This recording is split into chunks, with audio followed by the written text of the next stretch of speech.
আজকেও আমি শুনেছি কোনো একজন জাজকে দিয়ে, যিনি সারাক্ষণ ভদ্রলোক জাজ হিসেবে তাকে আমি সম্মান করি, অনেক ব্যাপারে বিখ্যাত, কাজ নেই কর্ম নেই। কদিন ধরে প্রধানমন্ত্রী বলে বেড়াচ্ছে না মাইনরিটিসরা তপশিলীদের রিজার্ভেশন কেড়ে নেবে, এটা কখনো হতে পারে? তাহলে সংবিধান ছেড়ে ভেঙে দিতে হয়। তাহলে কি নরেন্দ্র মোদী চাইছেন দেশটাকে বিক্রি করে দিতে, না সংবিধানকে বিক্রি করে দিতে? সংখ্যালঘুরা কখনো তপশিলীদের সংরক্ষিত আসনে হাত দেবে না, আদিবাসীদের হাত দেবে না, এটা দিতে পারে না, দেবে না, দিতে পারে না। কিন্তু বদমাইশ লোকেরা কাজ করায় এজেন্সিকে দিয়ে, কাউকে দিয়ে একটা অর্ডার করিয়েছে, যদিও তার রায় আমি মানি না। যেমন 26,000 টিচারকে যখন বাতিল করেছিল বিজেপি, আমি বলেছিলাম ওদের রায় আমরা মানি না।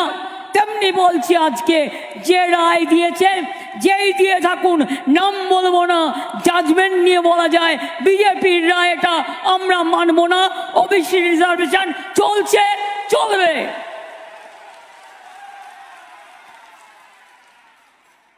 সাহস কত বড়! কোর্টে কখনো ভাগাভাগি হয় না, দেশে কখনো ভাগাভাগি হয় না, এটা কলঙ্কিত অধ্যায়। কেউ বলতে পারে আমি হিন্দুকে বাদ দিলাম, মুসলমানকে রাখলাম। কেউ বলতে পারে আমি মুসলিমকে বাদ দিলাম, হিন্দুকে রাখলাম। আরে এরা জানে হিন্দু বলতে ওখানে কারা আছে? আমি তপশিলীদেরও আমি করিনি এটা, এটা উপেন বিশ্বাস তখন চেয়ারম্যান ছিলেন। বাড়ি বাড়ি সার্ভে করে করে আমরা ওবিসি রিজার্ভেশন করেছিলাম। 12 সাল থেকে চলছে। কোর্টে আগেও কেস হয়েছিল, কেস খালি হয়ে গেছিল। স্পর্ধা তো কম নয়। একটা সরকার কি পলিসি নেবে, সেই পলিসি নিয়ে যাও না। বিজেপির একটা পলিসির ব্যাপারে একটা কথা বলবার সাহস আছে না, হিম্মত আছে? কিছু দালাল হঠাৎ করে 26,000 চাকরি খেয়ে নাও, ওবিসিতে রিজার্ভেশন বন্ধ করে দাও, হবে না। তাও ভাগ করে করে দিয়েছে, মুসলিমদেরটা একেবারে ভাগ। কেন? মুসলিমরা আমার দেশের নাগরিক নয়?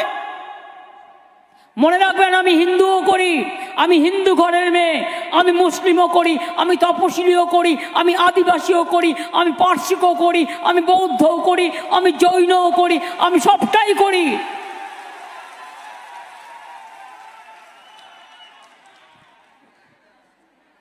এবং আবার বলে রাখি, এটা ক্যাবিনেট করে পাশ হয়েছে, অ্যাসেম্বলিতে পাশ হয়েছে, কোর্টের রায়ও আছে।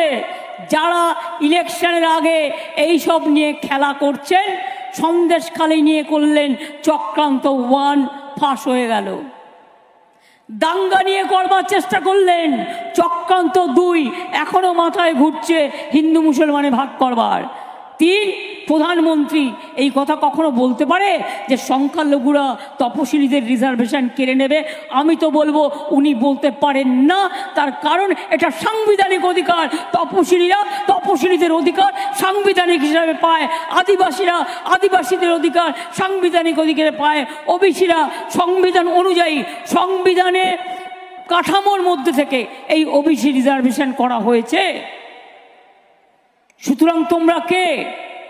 শুধু একটা ভোট রাজনীতির জন্য, একদিনের জন্য 5 বছরে থাকবে বলে, 5 বছর চুরি করবে বলে, 5 বছর করে খাবে বলে, একটা কাঁচা রাজনীতির জন্য দেখলেন আপনারা সংবাদপত্রে কি ধরনের বিজ্ঞাপন দেওয়া হলো।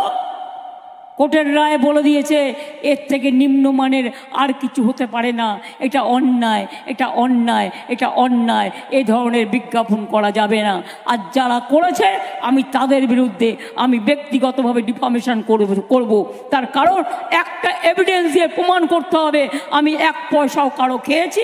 প্রমাণ না করতে পারলে তাকে আমাকে 1000 কোটি টাকা দিতে হবে, আমি জনগণকে দিয়ে দেবো।